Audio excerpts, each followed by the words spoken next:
Canes, conflicting colors, and a lot of chaos inside the Capitol chamber as President Trump delivered that joint address to Congress. Within 4 minutes, Democratic Congressman Al Green tossed out for shouting and waving his cane around and is now facing possible censure. Others tried to unify by wearing the same color. Pink, black, Ukrainian blue, and yellow. It was definitely a confusing kaleidoscope. Signs popped up, too. That's a lie. Musk steals. Save Medicaid. And this is not normal. Democrats clearly trying to come up with a message, but it was a mess. My next guest was inside the Capitol for Trump's address. Democratic Congressman Mike Levin of California joins me now. Congressman, good to see you. You too. Thanks for having me. You bet. All right. How can voters depend on Democrats to get it together and unify the party when they can't even seem to stick to a dress code? Well, what I'll tell you is the ones that need to get it together are the Republicans. One of the things I did not hear last night was a clear plan for the president to get any of his legislative agenda through the Congress. And remember, you don't have an agreement between the House and Senate on the Republican side of even what the budget should look like. You've got House Republicans trying to decimate Medicaid and raise the debt by around $4 trillion over a decade. You've got the Senate trying to do a pared back version of that focuses on the border and some other things. And I was shocked, frankly, that in a 99-minute speech, I heard virtually nothing about the budget. I heard virtually nothing about the fact that the government is going to shut down in a week. And I heard virtually nothing about costs. I think in a 99-minute speech, maybe there was 99 seconds dedicated to the cost of living, the cost of groceries, the cost of housing. And I was hoping, I went in last night hoping that maybe we'd hear something different. Maybe it wouldn't just be another MAGA campaign rally, but sadly, that's exactly what it was. And unfortunately, as you all know, Donald Trump has spent many years in his political career telling flat out lies and half truths. And last night was maybe the worst of it. And everything from his desire to balance the budget. I mean, that's news to me.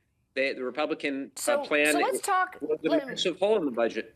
Okay, let's talk about accountability then. Okay, I hear what you're laying out here. Elon Musk is clearly railroading all of you in Congress, not consulting you on these various cuts. Now, sources tell us even Republicans, a handful of them, are not happy about this. How are you going to unify and stand up to Musk? Well, the problem is, first of all, you're absolutely right that a lot of Republicans are unhappy about this behind closed doors, or they're calling the White House saying, please don't cut this program or that, or save this employee or that employee. The problem is Elon Musk has unlimited resources to mount primary campaigns against all of these incumbents who might go on the record and challenge DOGE, which I called the destruction of government by Elon, or if they challenge President Trump, they are at risk in their minds of having an Elon Musk funded primary challenge. That's why we got to fix the corrupt campaign finance system along with everything else. Corruption. Elon Musk is now calling Social Security corrupt, calling it a Ponzi scheme. So now DOGE is cutting 7,000 jobs, including closing an office in your district. What's the impact going to be on seniors and your seniors?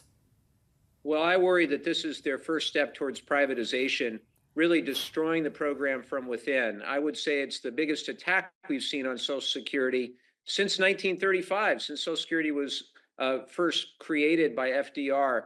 When George W. Bush tried to privatize Social Security, that was roundly rejected. The voters don't want that. The people don't want that. Tens of millions of Americans rely on Social Security every single day. And I think what DOGE is doing, frankly, is also about getting Elon Musk all the data so he can train his AI model and make even more money. We're going to fight it with everything we've got. The people don't want this. They didn't vote for this. Well, Republicans are being told now not to even hold town halls in person due to the screaming matches and the protests over these government cuts, Congressman. So how can Democrats take advantage of this moment, you think? Well, I know we're going to hold town halls. I've personally done 121 of them in my 6+ years in the Congress. And, at the end of the day, Republicans aren't going to be able to hide from their voters. They have to be accountable and transparent. Representative means you've got to listen to people, including the people that don't support you. Goodness knows I've done that every year for the last 7 years, and that's what you have to do. That's the job. If you don't like that job, go do something else for a living. Your guest last night at the address was Andrew Shore, a constituent of yours in remission from leukemia, which you say was made possible by federal funding for medical research. How are these DOGE cuts going to impact him? Well, I hope that he is able to continue to get the care he needs to stay healthy. You know, he's a two-time cancer survivor. Both times he was part of NIH-funded clinical trials that saved his life. And let's not forget, this isn't just a blue state thing. This is also a huge deal. Time for number 5, Funding Lewis, or no? everywhere from Alabama to Tennessee to Georgia. All those big public research universities are going to get hammered by this. So we've just got to find a few good Republicans willing to do the right thing. Good. I have time for one more question. I was asking behind the scenes. Elon Musk now on the Hill today, meeting separately with both House and Senate Republicans, Dems like you, not invited to the party. What would you say to him if you were in that room? Well, I would say that there's a right way to go about efficiency. If you look at President Clinton, for example, in the 90s, he worked with Congress and they were able to get efficiency as part of the Reinventing Government initiative. They did have folks that left the federal workforce. There's a humane way to do this. 1/3 of our federal workers are veterans.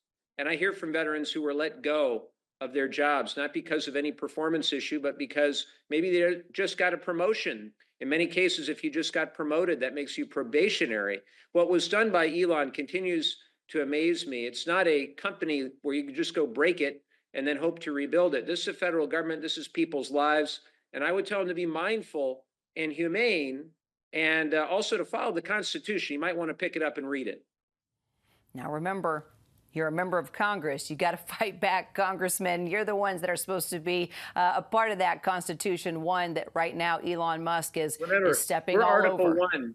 We're Article 1, the legislative branch. Article 2 is the executive branch. We come first by design of the founders. Point well made. History lesson with Congressman Mike Levin. Appreciate you. Thank you, Congressman. Hey.